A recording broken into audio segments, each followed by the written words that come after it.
कुछ तुम कहो कुछ हम कहें, चलती रहे ये बातें, एक एक करके आप सबसे होती रहे मुलाकातें। बोलते आईने, बोलते आईने।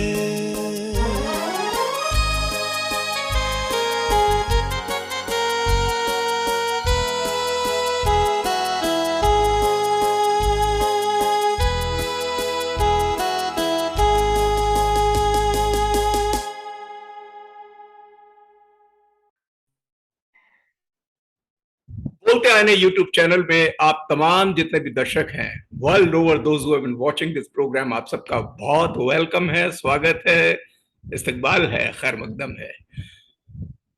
नाजरीन, आपको पता है कि बोलते आने यूट्यूब चैनल की मार्फत हम पूरी दुनिया के अंदर इंडियन सब कॉन्टिनेंट की जो सॉफ्ट पावर है, और सॉफ्ट पावर जो म्यूजिक है, डांस है, थिएटर है, फाइन आर्ट्स है, लिटरेचर, ह्यूमन कल्चरल वैल्यूज, ये तमाम चीजों के जरिए पूरी दुनिया में हमें मोहब्बत का पैगाम दे रहे हैं। ये सॉफ्ट पावर है, हार्ड पावर नहीं, क्योंकि सॉफ्ट ज्यादा खूबसूरत है और इसमें म्यूजिक का सेक्शन बड़ा इंपॉर्टेंट है।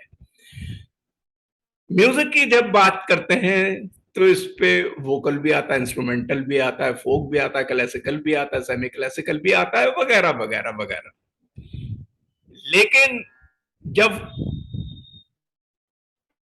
म्यूजिक में हम इंस्ट्रूमेंटल म्यूजिक की बात करते हैं तो उसके अंदर ऐसे ऐसे साज आते हैं कि पूरी दुनिया के अंदर जिन्होंने धूम मचा रखी है, और उसी फीचर या एपिसोड को हम आज लेके आपके सामने प्रस्तुत हो रहे हैं। और बहुत ही बोलते आने के तमाम दर्शक हैं उनके लिए बहुत अच्छी बात है कि आज हम सीधे नेपाल पहुंच गए हैं, और नेपाल की राजधानी काठमांडू से हम इस वक्त सीधे जुड़ गए हैं, और यहां पर पंडित सुदर्शन राजोपाध्याय साहब हमसे जुड़ गए हैं, जो कि सरोद के एक्सपोनेंट हैं। पंडित सुदर्शन जी का हम बहुत बहुत इस्तकबाल और स्वागत करते हैं। पंडित सुदर्शन जी, आपको बहुत बहुत नमस्कार भारत की तरफ से। आप इस वक्त नेपाल में बैठे हुए हैं, काठमांडू में हैं। कैसा मौसम है, कैसा लग रहा है, क्या क्या क्या चल रहा है वहां पे? नेपाल के बारे में, काठमांडू के बारे में थोड़ा सा बताइए, कैसा म्यूजिकली कैसा है? सबसे पहले आपको नमन करता हूँ और प्रणाम करता हूँ, और मैं भाग्यवान महसूस किया कि आपने जो सुअवसर प्रदान किया मुझे, आपको बहुत बहुत ढेर सारे धन्यवाद। और ये सुअवसर हमेशा आप ऐसे ही हौसला के साथ देने के मैं आशा करता हूँ फ्यूचर में भी। और नेपाल में अभी मौसम तो बारिश के समय है, हर दिन बारिश हो रहा है वहाँ पे। मौसम ठीक ही है, बारिश भी मुझे अच्छा लगता है। और नेपाल ऐसा छोटा सा देश है जो कोलकाता शहर से भी छोटा है ये। अच्छा, क्षेत्रफल के एरिया के हिसाब में। अच्छा। और नेपाल में संगीत बहुत पहले से विकास हुआ, ऐसा मानना है। जब यहाँ पे मल्लकालीन राज्य था, मल्लकालीन राज्य उस वक्त सतयुग भी कहते हैं। यहाँ पे बहुत बहुत ढेर सारे टेम्पल्स, ऐसा बहुत सारे का विकास हुआ है मल्लकालीन में। और उसी मल्लकालीन में संगीत का भी बहुत विकास हुआ है। यहाँ पर मल्लकाल के समय में संगीत का बहुत बहुत ही विकास हुआ है। और नाटक वगैरह भी फ्री सड़क पर है ना, जो बाहर मंदिर के आसपास भी ऐसा नाटक और मास्क पहन के ऐसा बहुत बहुत सारे म्यूजिक फेस्टिवल होता है यहाँ पे। जैसे नृसिम्हा अभी आने वाला है, नृसिम्हा अवतार होता है यहाँ पे, 1 महीना होता है, बहुत ही अच्छा है ये। तो नेपाल में शुरू से ही संगीत का प्रभाव है, हिंदुस्तानी ये क्लासिकल शास्त्रीय संगीत प्रभाव, क्योंकि 5-6 वर्ष पहले ही एक अच्छा म्यूजिक बनाया है, किसने बनाया, किसने गाया, ये अभी तक रिसोर्स में बहुत प्रॉब्लम है, इसलिए शास्त्रीय संगीत का विकास बहुत पहले यहाँ हुआ है। मेरे ख्याल में साथ साथ भारत के साथ साथ ही हुआ होगा यहाँ पे भी। और भारत से जो यहाँ पे नेपाल में आया, उसने किया भी हो सकता है हमारे ख्याल में। जब इंडिया में हिंदुस्तानी और मुसलमान का जो वार हुआ होगा, उस समय शायद संगीतकार नेपाल में आया हो सकता है, मेरा मानना ऐसा ख्याल है। क्योंकि नेपाल में भी शास्त्रीय संगीत का बहुत ही चर्चा परिचर्चा है यहाँ पे, जैसे इंडिया में है। तो अभी तो नहीं है, पहले पहले पहले बहुत होता था ये, जब डेमोक्रेटिक आया था। अब तो शास्त्रीय संगीत तो जीरो ही है।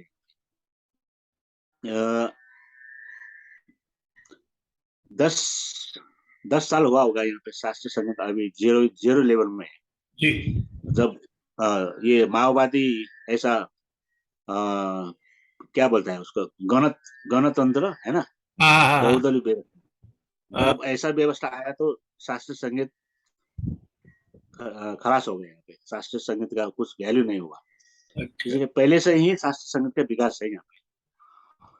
क्योंकि मेरे पिताजी पूरे शास्त्रीय संगीत में ही जीवन गुजारा है। मेरे पिताजी भी इसराज वादक थे, अच्छा, बहुत ही अच्छे इसराज वादक थे। बहुत बड़ी बात है। इन्हीं की प्रेरणा से, मेरे गुरु भी है वो मेरे पिताजी, इन्हीं की प्रेरणा से मैंने सरोद सीखा है।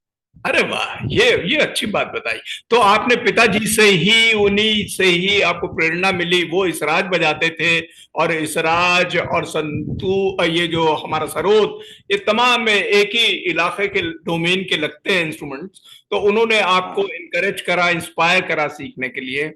और किनसे सीखा पंडित जी आपने बाद में? मैंने ये हम जब छोटे थे, हम मेरा पिताजी शास्त्रीय संगीत, ये ऑल इंडिया रेडियो, हम लोग उस समय सिर्फ रेडियो ही था हमारे पास, ये टेलीविजन वगैरह कुछ भी नहीं था। ठीक। रेडियो सुनते थे, और रात को 10 बजे से 11 बजे तक 1 घंटा ऑल इंडिया रेडियो में शास्त्रीय संगीत आता अच्छा।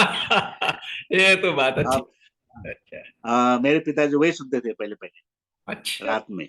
अच्छा। जो एक एक बार अली अकबर खान साहब का सरोद आ रहा था, हाँ हाँ। मैंने मेरे पिताजी से पूछा ये कौन सा इंस्ट्रूमेंट है। मेरे पिताजी ने बोला ये सरोद है। तो मैंने सरोद सीखने का मैंने इच्छा रखा, तो पिताजी ने वही से मेरा बात मान के शुरू कर दिया, और अली अकबर खान के साथ भेंटघाट भी हुआ मेरा। मैं बचपन था, ओ। बहुत पहले। सो मेरे पिताजी गुरु है, और अली अकबर खान भी गुरु है। बहुत अच्छी बात, बहुत अच्छी बात बताई आपने।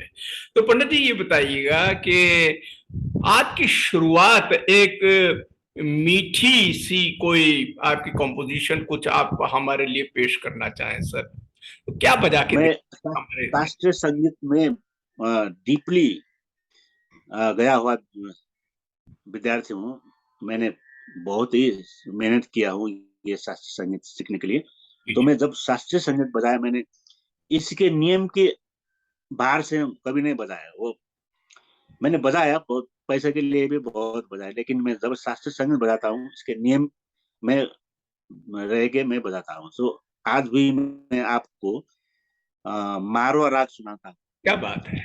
उसमें मारवा राग में आलाप, अच्छा। जोर आलाप, हाँ, और छोटा सा झाला में मैं समाप्त करूंगा। क्या बात है। ये मेरा मानना है कि कोई भी राग आलाप से ही मिलाप होता है। जी हाँ जी हाँ जी हाँ जी हाँ जी हाँ। नहीं बिल्कुल है, और तो मैं वक्त है, और मारवा अपना काम करेगी। मारवा प्लीज। दिन का अंतिम प्रहर भी है। जी हाँ तो जी हाँ, प्लीज।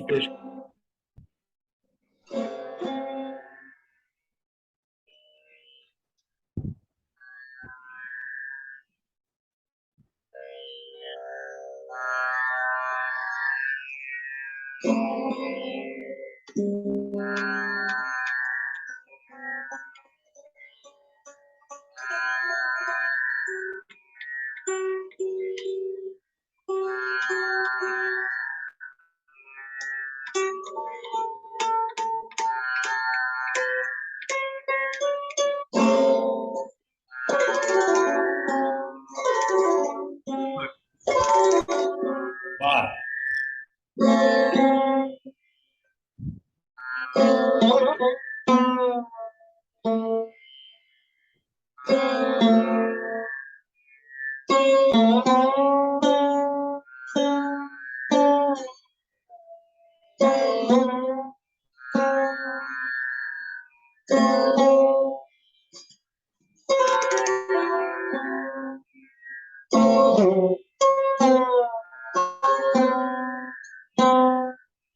क्या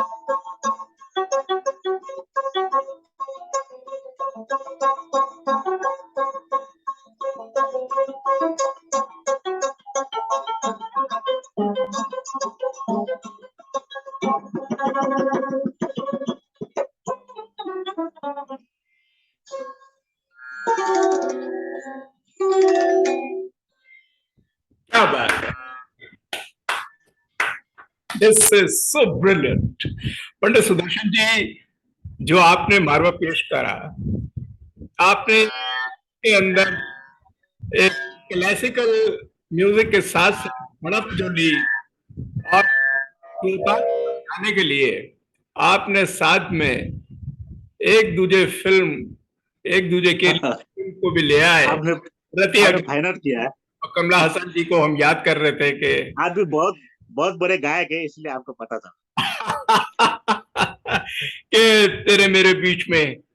और ये एक खूबसूरती एक बड़े कलाकार की, कि आजकल की दुनिया को देखते हुए, जिसमें युवा भी हैं, सीनियर भी हैं, कि बजाते बजाते आप डीपली क्लासिकल बजाइए, लेकिन कहीं उनका दिमाग उधर स्टीयरिंग मोड़ दीजिए कि कहीं उनको याद आए कि इतनी खूबसूरत कॉम्पोजिशन थी एक दूजे फिल्म के लिए कि तेरे मेरे बीच में है। बहुत ही अच्छा कंपोजिशन। तो ये आपने मारवा पेश करी। अच्छा, ये बताइएगा पंडित सुदर्शन जी, ये जो साज है, इसके बारे में थोड़ा हमारे दर्शकों को बताइए कि ये साज की कुछ हिस्टोरिकल पर्सपेक्टिव या बैकग्राउंड आपको हमारे नाजरीन को पेश कर पाए प्लीज, क्या है? ये मैंने जो पढ़ा है, जब इंडिया में ये अफगानिस्तान का सैनिक लोग जब इंडिया में आए थे, उस वक्त ये लोग ने रवाब लेके आया था, ऐसा सुनने में आया। रवाब जब लेके आया था तो इंडिया में चतुर म्यूजिशियन लोग ने रवाब को मॉडिफाई करके सरोद बना दिया। इसका हिस्ट्री यही है कि मैंने सुना है कि अफगानिस्तान में जो रवाब, जो सैनिक लोग जब इंडिया में रवाब लेके आया था, तो इंडिया में हमारे चतुर संगीतज्ञ लोग ने रवाब को मॉडिफाई करके सरोद बना दिया, और सरोद को ऐसा नाम दिया कि हिंदुस्तान में जो भी बाजा है, जो भी क्लासिकल का इंस्ट्रूमेंट है, सबका सम्मिश्रण ही सरोद है, ऐसा भी किताब में उल्लेख है। हिंदुस्तान का जो भी इंस्ट्रूमेंट है, सब इंस्ट्रूमेंट का ये सम्मिश्रण है, ऐसा भी लिखा है किताब में।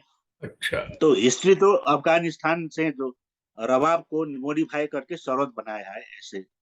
अच्छा। और इसका विकास अलाउद्दीन खान ने बहुत विकास किया है। अलाउद्दीन खान, अली अकबर खान का पिताजी थे वो। जी, मैयर घराने की बात कर रहे हैं आप? हाँ, अली अकबर खान का पिताजी अलाउद्दीन खान। हाँ, जी, वाकई में। तो अच्छा, ये बताइएगा कि आप पूरे दुनिया में अलग अलग जगहों पे आपने, और खासकर भारत के अंदर, इंडिया के अंदर आपने काफी यात्राएं की हैं। नेपाल से मैंने भारत में ही किया, अभी तक विदेश में जाने का मौका नहीं मिला है। ये जी, तो भी मैंने हम क्या भारत में ही किया। ये भारत माता की कृपा है, आशीर्वाद है मुझे। अच्छा, तो कुछ यादगार आप शेयर कर पाएंगे कि भारत के अंदर कौन से बड़े जलसों में गए या फेस्टिवल्स में गए, क्या अच्छा हमको? ये त्रिपुरा में 2013 में त्रिपुरा में एक ऑडिटोरियम हॉल है वहां पे। ये इसके नाम पे, ये जो एक साहित्यकार है ना, इनके नाम पे एक ऑडिटोरियम हॉल है। वहां पे जब मैंने बजाने का मौका पाया, ये मुझे बहुत ही मेमोरेबल डे उस समय लगा। जी। और मुझे वहां पे संगीत मंजरी अवार्ड भी दिया था उस समय 2013 में। अच्छा, त्रिपुरा का ये मैं बहुत याद करता हूँ। त्रिपुरा में मछली भी बहुत खाया मैंने। अच्छा, बांग्लादेश के नजदीक है ये। तो भारत में जो सरोद के प्लेयर हैं अभी, तो उनसे आपकी मुलाकातें या बातचीत या कभी उनसे मिलने का अवसर प्राप्त होता है? कुछ जो सरोद प्लेयर हैं और उनसे, या अच्छे गुरु भी हैं यहाँ पे, कुछ लोगों से है मुलाकातें आपकी? मेरे बहुत दोस्त है, सौरभ प्ले, अर्नब है, अर्नब चक्रवर्ती है, और बहुत है। अच्छा अच्छा अच्छा अच्छा मुलाकात होते रहते हैं मेरा। अच्छा अच्छा अच्छा अच्छा अच्छा अच्छा। और थोड़ा सा हाँ हाँ। ये लोग का इंस्ट्रूमेंट मेरा फर्क है। मेरा अली अकबर खान का स्टाइल है। अच्छा अच्छा और कुछ लोग दोस्त मेरा अमजद अली खान साहब का बजाते हैं। अच्छा ये सिर्फ 3 होता है ये लोग के पास। अच्छा हमारे 4 है। ये अली अकबर खान स्टाइल का है। अच्छा अच्छा अच्छा अच्छा अच्छा अच्छा। हाँ, उस्ताद अली अकबर खान साहब का एक स्टाइल हो गया। उस्ताद अमजद अली खान साहब का आप बता रहे हैं, उनका है। और ये तो इसलिए इसकी मकबूलियत इस इंस्ट्रूमेंट की बहुत होती जा रही है और हुई। इंस्ट्रूमेंट साइज भी अलग है दोनों का। अच्छा, जी जी जी। अमजद अली खान साहब का थोड़ा सा छोटा है होगा। अच्छा अच्छा। और अली अकबर खान का बहुत बड़ा है। बड़ा है। अच्छा अच्छा। और ज- टेम्परेचर के बहुत ही मेहनत करना पड़ता है। यहाँ पे टेम्परेचर बहुत ठंड होता है ना। हाँ। ठंड होने के बाद यहाँ पे ये स्टील का प्लेट है। अच्छा, स्टील की है। ठंड ने पकड़ लिया तो ये पूरा बजाने का लिए बहुत कठिन होता है। तो इसमें जो तो सामान लगा हुआ है, ऑयल ऑयल इस हाँ, ऑयल रखना पड़ता है। लकड़ी, ऑयल लकड़ी ऑयल होगी हाँ, तो बड़ी सेंसिटिव इस पे जो, बहुत ही सेंसिटिव है ये। और काठमांडू में विशेषकर आप रहते हैं, वहां इसमें ठंड ज्यादा। हाँ, यहाँ पे टेम्परेचर ठंड होता है तो यहाँ पर बजाने में तकलीफ होता है मुझे। तो ये बरोबर ऑयल से साफ करना पड़ता है। अच्छा जी। हाँ, तो कोकोनट ऑयल है मेरे पास। अच्छा अच्छा। कोकोनट ऑयल से ये स्लीपी होना चाहिए, स्लीपी। जी जी। ठंड ठंड के हिसाब से स्लीपी नहीं होता है तो हम्म, थोड़ा सा मुश्किल है। इंडिया में तो ठंड नहीं होता है। हाँ हाँ हाँ। तो ये जो रेडियो नेपाल के साथ आप काफी जुड़े हुए हैं, और हाँ हाँ काफी आपने बजाया भी है उधर। और मैं ये सोच रहा था कि कुछ नेपाल का जो म्यूजिक है उसको आप थोड़ा सा हमारे दर्शकों को थोड़ा बजा के दिखाइए, ताकि लगे कि भाई नेपाल का म्यूजिक भारत में हम सुने। वो थोड़ा बताइए प्लीज। इसमें क्या है कि एक राग बजाने के बाद ये ट्यूनिंग करना पड़ता है। या तो अभी मैं थोड़ा सा ट्यूनिंग करता हूँ। या ये मैं जो बजाने जा रहा हूँ ये 5-6 हजार वर्ष पहले का म्यूजिक है ये। और अ, ताज्जुब की बात ये है कि ये म्यूजिक भी मिश्रमांग राग में आधारित है। इसलिए मुझे भी बहुत अच्छा लगता है बजाने में कभी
जबरदस्त। देखिए, फिर आपका जो मिजाज टेम्परामेंट है वो एक आम आदमी को लेके चलता है कि आपने जो नेपाल की फोक स्टाइल से बजाते बजाते आप हिंदुस्तान के डॉक्टर मोहम्मद इकबाल साहब ने जो गाना लिखा कि सारे जहां से अच्छा हिंदुस्तान हमारा, हम बोले ये गुलिस्तान हमारा, ये उस तरफ, क्योंकि जो हमारे दर्शक हैं वो जब कानों में सुनते हैं तो उनकी निगाह फिर चली जाती है कि यार कोई जाना पहचाना कॉम्पोजिशन आ गई। तो ये एक बड़े आर्टिस्ट का एक काम होता है। ये बहुत अच्छा, बहुत सुंदर लगा। अब हम आखिरी मरहले पे हैं पंडित सुदर्शन जी। हम ये जानना चाहेंगे आजकल के युवा कलाकार जो हैं उनके लिए प्लीज कोई ऐसा संदेश दीजिए, मैसेज दीजिए कि वो हिम्मत ना हारें और प्रॉपर उनको कुछ टिप्स बताइए कि वो अपनी जड़ों को मजबूत रखें और म्यूजिक में सही तरीके से कैसे बढ़ना है उस पर कुछ, क्योंकि आपका एक्सपीरियंस तजर्बा है तो उनको सलाह दीजिएगा प्लीज। सबसे पहले ये मुझे बहुत ही अच्छा लगा आपने जो प्रश्न किया है। तो हमारे कर्तव्य ये भी होता है कि संस्कार को बताना, संस्कार को फॉलो करना और भाषा को, संगीत को, इसको संरक्षण करना भी एक कर्तव्य है और उसी को अच्छा सपूत भी कहते हैं। तो मेरा संदेश ये है कि हमारे जो संस्कार, जो हमारे जो पुरखों का संगीत है, ये सिर्फ संगीत नहीं है, ये पूरा जीवन है। ये इसको फॉलो करने से बहुत ही आसान होता है जीवन में। और आजकल लोग हर स्कूल कॉलेज में भी मेडिटेशन का ऐसा आया है, मेडिटेशन करना बहुत जरूरी है। ये संगीत सीखना, संगीत बजाना, संगीत सुनाना भी एक मेडिटेशन है। मेडिटेशन का मतलब ये है कि अपना माइंड कंसंट्रेट करना है। माइंड कंसंट्रेट करने के लिए ध्यान ही जरूर है। ध्यान के लिए संगीत बहुत ही महत्वपूर्ण है। हम लोग आजकल म्यूजिक मेडिटेशन भी कराते हैं। यहाँ पे फॉरेनर्स लोग को म्यूजिक बजा के मेडिटेशन करवाता हूँ। इसलिए हर क्षेत्र में जीवन में संगीत सीख लिया तो संगीत ने जीवन को बहुत ही फायदा देता है। ये अपना माइंड कंसंट्रेट नहीं है तो जीवन में कुछ भी नहीं कर सकता। इसलिए माइंड कंसंट्रेट करने के लिए ध्यान का जरूरत है। ध्यान करने के लिए संगीत सख्त जरूरत है। इसलिए मैं सभी को ये मेरा छोटा सा संगीत ही जीवन है, संगीत ही सब कुछ है। इसी में आप सुखी होता है। मुझे इतना हिंदी तो नहीं आता है। बहुत अच्छा। तमाम जितने भी दर्शक हमारे साथ वर्ल्ड ओवर इस प्रोग्राम को देख रहे हैं, बोलते आ रहे हैं यूट्यूब चैनल का, नेपाल काठमांडू से सीधे अभी जुड़े हुए हैं हमारे साथ। और अंत में मैं यही कहना चाहूंगा कि इतनी खूबसूरत बातें आपने, जो पल्स ऑफ विजडम जिसे कहते हैं, वो आपने हमारे साथ साझा किए। और ढूंढ उजड़े हुए लोगों में वफा के मोती, ये खजाने तुझे मुमकिन है खराबों में मिले, और अब के बिछड़े तो शायद कभी ख्वाबों में मिले, जिस तरह सूखे हुए फूल किताबों में मिले। पंडित जी बहुत बहुत शुक्रिया, पंडित सुदर्शन साहब, आपके बोलते हैं यूट्यूब चैनल पर जुड़ने के लिए। Thank you. आपको भी बहुत बहुत धन्यवाद और शुक्रिया। जी जी जी, thank you very much. Thank you. बोलते आईने, बोलते आईने।